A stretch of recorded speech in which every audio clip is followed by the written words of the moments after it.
They've been sitting for months, pieces of pipe destined to be part of the new Trans Mountain pipeline, stacked up until construction begins.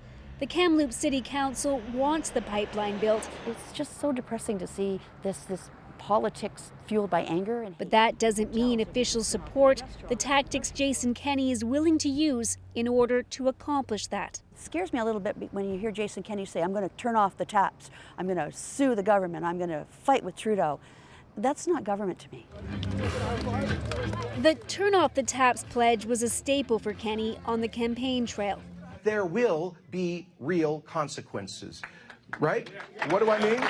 Bill 12 was passed by Alberta's NDP government and targeted BC, but it was never proclaimed into law. It would allow the province to restrict the amount of oil and refined fuels that can be shipped out, and BC's government has acknowledged if used, it could do irreparable harm. Particularly stinging to a community like Kamloops, an interior city with no port access and dependent on the oil and gas being brought in from Alberta by rail and by pipeline. I mean, we've been living with this pipe here since 1953. Chief Michael Labourdet wants the new pipeline to go ahead and even wants First Nations to own part of it. Turning off the taps, he says, would be unproductive. It'd be instant pain overnight because it's pure, even though it's an oligopoly, it's supply and demand. And if there is no supply, the price goes up.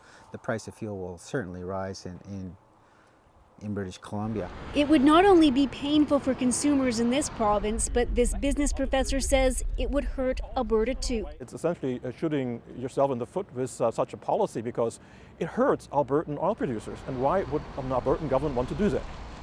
And Breyer joins us from Kamloops this evening. If this legislation is used, how would that play out on a practical level? Well, Ian, the one thing that would happen right away is that the BC government would launch a court challenge. The Attorney General has said he's prepared for that. They've done the work. And legal experts we've spoken with said that BC would very likely be granted an injunction. But let's say for a moment that that didn't happen and Alberta was able to turn off the taps to some degree. A business professor that we spoke with said there is another route that at least some of this oil could make its way into BC. And that's because part of the Trans Mountain pipeline branches off into Washington state. So it's conceivable that some of the oil that's shipped down there could then be put on a ship and brought back into Vancouver through the port, but obviously a much more cumbersome route.